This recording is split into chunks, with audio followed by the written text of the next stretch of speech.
nga ba yung parati nating binabanggit kada episode? Ang gusto nating tutukan ay ang usapin ng mismong batas. Comprehensive Dangerous Drugs Act. Ang epekto ng batas ay mas matindi kesa sa pinakamalalang side effect ng halaman. So that people with legitimate medical needs are not prevented from being treated.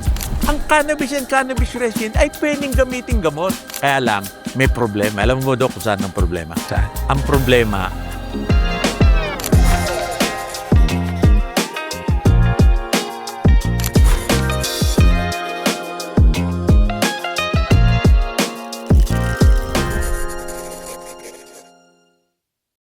kumusta mga kaibigan? Muli narito tayo sa podcast na Doc G and Tito Chuck. Espasyo natin ito para pag-usapan ang pambihirang halamang gamot na kung tawagin natin ay cannabis. Lagi kasama natin ang ating Dr. Advocate, Dr. Daniel Guzman, otherwise known as Doc G!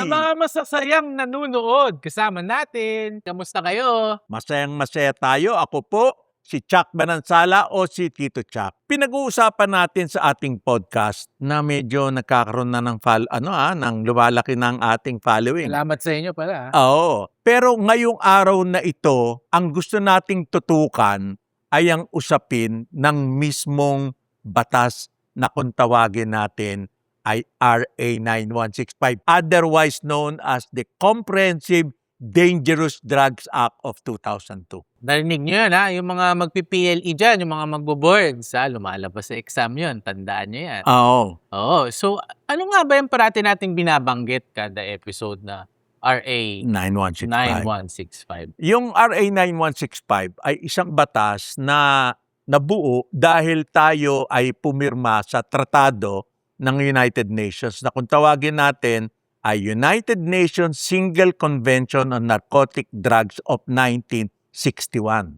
Mula doon sa tratado na yon, may inilabas tayong batas nung maaga-aga pa, tapos finally ay in-upgrade natin at naging Republic Act 9165. Importante ito, Doc, kasi medyo kakaiba siya doon mismo sa Declaration of Policy Section 2. Kaya kung pwede sana banggitin ko to, no? Banggitin ko kung ano ang laman ng Declaration of Policy. Ang sabi niya ganito, it is the policy of the state to safeguard the integrity of its territory and the well-being of its citizenry, particularly the youth. Tama, walang problema.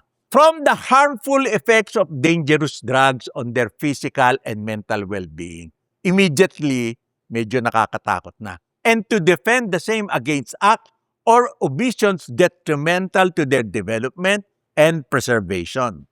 In view of the foregoing, sabi ng batas, the state needs to further the efficacy of the law against dangerous drugs, it being one of today's more serious social ills. Problema po ang drugs, pero hindi siya ganun ka-serious kung talagang dadayban mo. Alam mo kung anong serious talaga, Doc? Yung flood control scandal. Correct. Anyway, corruption is the biggest. But let's get back. Towards this end, sabi ng gobyerno sa Declaration of Policy, the government shall pursue an intensive and unrelenting campaign against the trafficking and use of dangerous drugs and other similar substances through an integrated system of planning, implementation, and enforcement of anti-drug abuse policies, programs, and projects. Kaya ang higpit niya, nakatutok siya doon sa campaigns against trafficking and use of dangerous drugs. Pero ito importante, the government shall, however, aim to achieve a balance in the National Drug Control Program so that people, ulitin ko to so that people with legitimate medical needs are not prevented from being treated with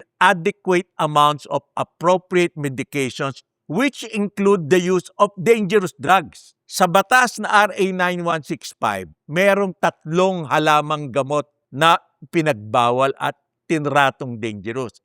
Ang una ay yung opium of galing ito sa mga bulaklak ng opium flower. Pangalawa ay yung cocaine na galing naman sa dahon ng coca plant na tumutubo sa South America, no? Sa Peru, sa Colombia. At pangatlo ay yung tinatawag na cannabis or cannabis resin na galing naman sa cannabis sativa, na mas kilala, ang tawag nila rito sa batas ay marijuana. Kaya nga, Doc, babalikan ko yung sinabi ko kanina tungkol dito sa batas, no? At naririto yung kanyang kabalintunaan o yung kanyang irony na ang linaw, the government shall aim to achieve a balance in the National Drug Control Program so that people with legitimate medical needs are not prevented from being treated with adequate amounts of appropriate medications which include the use of dangerous drugs. Kaya technically speaking, Doc,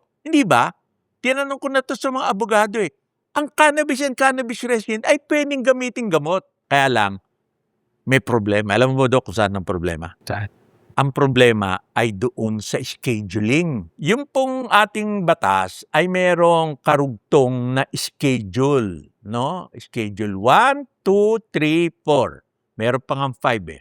1, 2, 3, 4. Yung schedule 1, ang ibig pong sabihin, yun ay yung bungkos ng mga substances o mga gamot na tinuturing na walang medical value sa Pilipinas. At merong panganib na gamitin kahit na merong medical supervision. Kasama po dyan ang cannabis at cannabis resin. Ang cannabis at cannabis resin kaya napunta dyan dahil yun naman ang sinabi ng United Nations. Inilagay nila sa Schedule 4. Kaya sa matagal na panahon, merong ganyang problema. Until nagbago noong 2020, Doc. Naalala mo? Nagdeklara ang United Nations na ang cannabis at cannabis resin ay aalisin na sa Schedule 4, very restrictive, pero mananatili sa Schedule 1. Ang Schedule 1 ng United Nations Single Convention, anong sabi? That cannabis and cannabis resin is limited only for medicinal and scientific purposes. Ang linaw eh. Pero sa Pilipinas hanggang ngayon, mga kasama namin sa DDB, dapat po umaksyon na kayo dahil dininay nyo yung aming petisyon dati. Eh ngayon, ang linaw na eh. Bakit? Ang Amerika, Doc, from Schedule 1 nila, nilipat na nila ang cannabis and cannabis resin to Schedule 3. Pagpasok nyo to Schedule 3, legal na ba? Hindi pa. Hindi pa legal. Hindi pa siya legal sa federal at hindi pa siya legal sa state pagdating sa federal lens. Pero bubuksan niya ang pinto para makapag-research na ang mga kumpanya sa Amerika. Na napaka-importante. Ang problema nito ay hindi lang sa mismong definition niya, no? Ang pinakamalaking problema dyan, yung kanyang parusa. Kasi, nabasa ko nga kanina, dapat may balanse. Pero tignan natin kung ano ang parusa niya kapag ikaw ay nahulihan na may dala kang cannabis. No? Isayin natin. Section 11, basa. Possession of dangerous drugs. The penalty of life imprisonment to death. To death. And a fine ranging from 500,000 pesos to 10 million pesos shall be imposed upon any person who, unless authorized by law, shall possess any dangerous drugs in the following quantities, regardless of the degree of purity thereof. 10 grams or more of opium, 10 grams or more of morphine, 10 grams or more of heroin, 10 grams or more of cocaine, 10 grams, 50 grams or more of methamphetamine hydrochloride or shabu, 10 grams or more of marijuana resin or marijuana resin oil, or 500 grams or more of marijuana. Kapag hinitit mo itong kalahating kilo na to ng cannabis, medyo ang mangyayari sa iyo, hindi mo kakayanin sa isang upuan yan.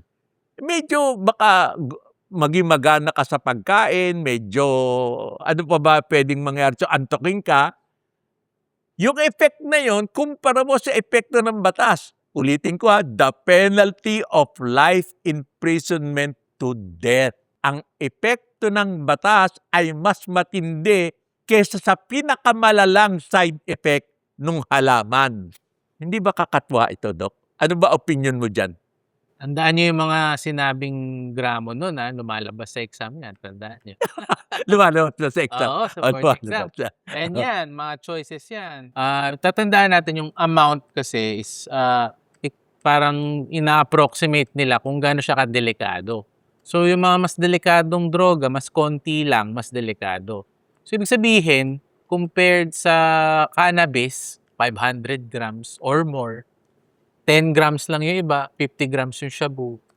Gaano kadami kailangan mo para maging dangerous siya, Mm. 'di ba? Tapos ito pa, 'di ba binanggit na dapat hindi maharangan yung medical na paggamit. Mm. 'Di ba may parang compassionate use yung batas. Pero paano na-impact yung pasyente? Paano na-impact kami mga doktor pag sinuggest namin 'to kahit bawal? 'Di ba delikado din sa amin? Oh, kasi tingin ko, Doc, kung paano naging bawal yung possession para sa mga kahit sinong nilalang, kasama ang doktor doon. Kasi kung may lumapit sa'yo, nagbigay ka ng tamang prescription, naawa ka pero illegal pa, dali ka. Kahit na doktor ka, madadali ka. Kaya may control naman sila dyan, Doc. Di ba yung tinatawag na ano? Ano ba tawag doon? S2.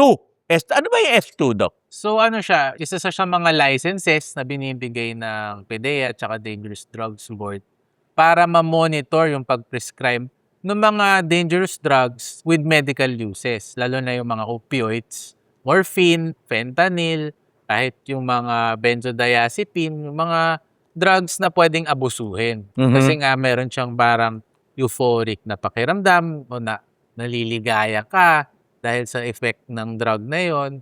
O kaya naman imbis na bagsak na yung katawan mo, nagkaka-energy ka, stimulant siya, Mm.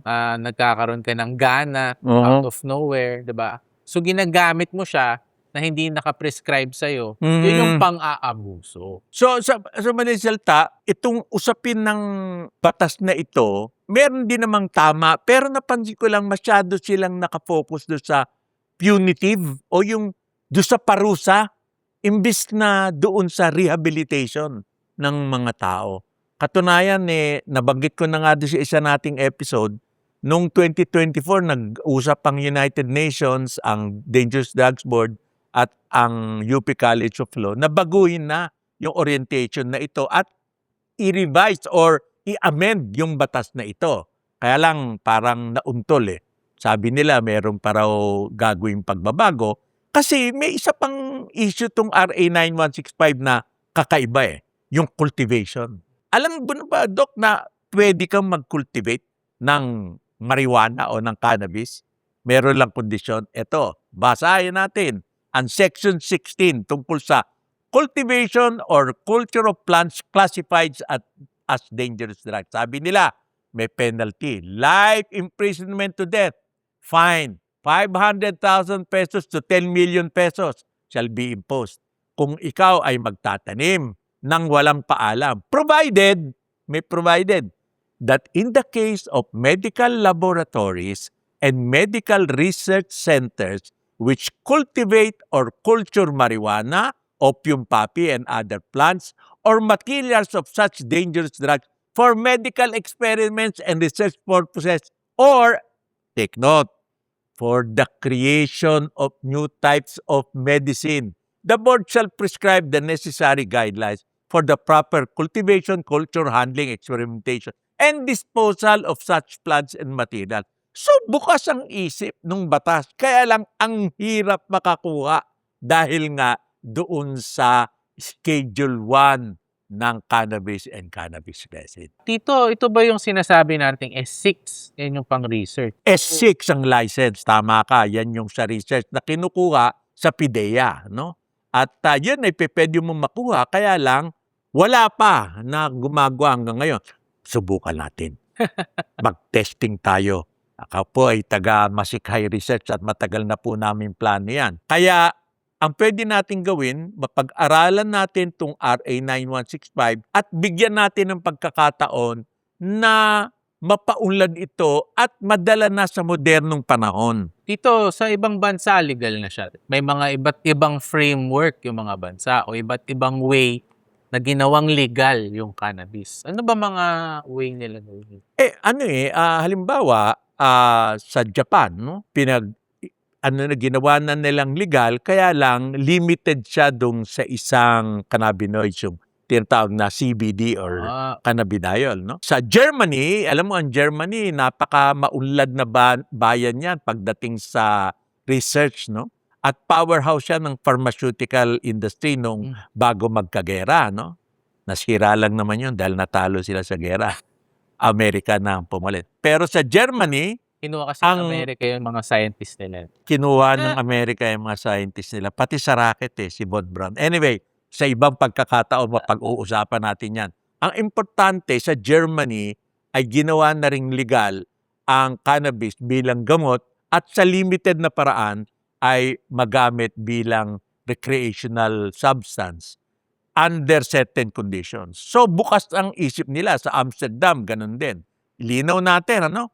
Doon po sa Netherlands ay hindi legal ang paggamit ng cannabis bilang recreational substance. Kaya lang nato-tolerate, no? Meron din silang panuntunan sa paggamit ng cannabis bilang gamot. Meron silang tinayo na Office of Medical Cannabis. Kaya lang, medyo sa mga kung tawagin nila ay coffee shops, no? Pwede kang bumili ng cannabis. Basta wag kang lalabas. Pag lumabas ka, pwede kang hulihin. Pag nasa loob ka, medyo ligtas ka. At napakarami pang ibang bansa. Isa na rito ang Uruguay. Ang Uruguay, isang bagsak, dinesisyonan nila na ang cannabis ay gawin na nilang legal. So, yan ang sitwasyon. Tito Chuck, dangerous ba talaga ang cannabis kung legal siya sa ibang bansa? Yun nga ang tanong ko sa Doc kasi nung isang usapan natin, nakikita ko na lahat ng bagay tingin ko dangerous. Lahat to. Tubig. Pwede ako ma-overdose ng tubig dito. Pagka sumobra, minsan nagkamali na ako dito I drank water every hour by the hour, isang baso. Abay, tumaas ang blood pressure ko. Hindi ko na-realize na ano pala, yung aking mga electrolytes ay na-expel, no? Dahil sa dami ng tubig. So, pwede kang mamatay sa sobrang dami ng tubig. At napakarami pa. Paracetamol, pwede kang ma-overdose. Tingin ko, ang cannabis, kung gagamitin under prescription, under medical supervision, ang cannabis or yung, gusto kong tawagin yung bagong termino Cannabis-Based Medicinal Products, CBMP. Kasi minsan, hirap intindihin yung konseptong medical cannabis. Ito yung mga gamot na nakabase o hinango sa cannabis na pwedeng maging oil, pwedeng maging topical, pwedeng maging capsule, at marami pang iba, ay mapapakinabangan natin ng tama kung under doctor supervision at available lang kung merong prescription. If symptoms persist, insult your doctor. Insult yan. Okay, so mahabang kwentong cannabis na naman to. Mahaba, as usual. Kung bakit naman ang oras ay laging kinakapos tayo. Pero, salamat sa lahat sa inyong nakinig sa amin muli ngayong araw na ito. Marami pa tayong pag-uusapan sa parating na mga episode ng ating popular na podcast na Doc GN! Tito Tito Chuck! Chuck!